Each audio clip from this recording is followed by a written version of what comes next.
Magandang hapon po sa ating lahat mga katim. So ayan, dito po ako kumukuha ng inumin ng aking alagang baboy. So ayan mga katim, samahan niyo po ako, pupunta natin ang aking alagang baboy. Magpapakain po tayo.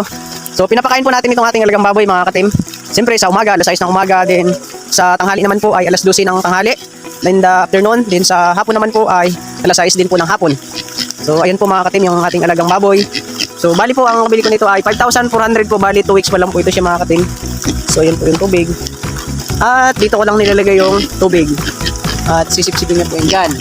Yun po mga katim, samahan niyo ako, papakain natin yung aming alagang baboy.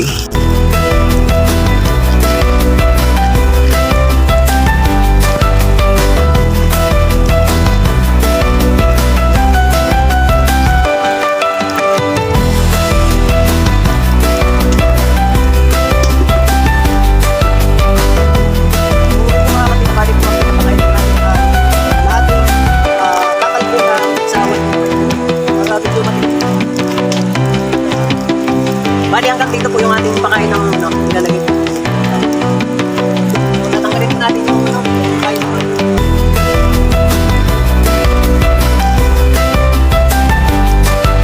saka natin pasirin na natin.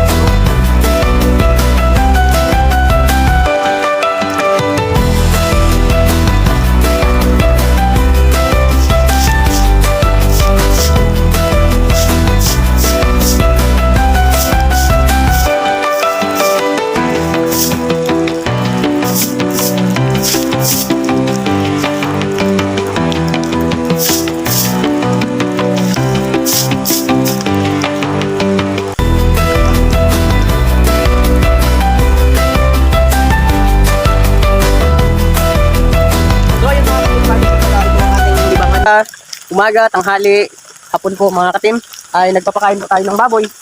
So bali 3 buwan po ang alaga namin nito. So sa first in the month po ay ipupuro feeds po natin itong pakain niya. Tignan natin, bibidyo natin ng maayos para makita niyo po. So ayun o, grabe ang lakas na nito kumain mga katim. So ayun po. Bali po pala nung nabili ko ito ay sa 25 kilos pa lang po ito siya. At ang lahi ng baboy po na to ay large white po siya. Yan. Ako po dito mga katim, after 3 months, siguro kung lulubin po at nagkakaroon tayo ng budget, ay plano ko po sana dito kung lulubin ni Lord ay mag-alaga tayo ng 3 piraso. Medyo malawak po kasi yan mga katim. Kasyang-kasya po ang 3 dyan.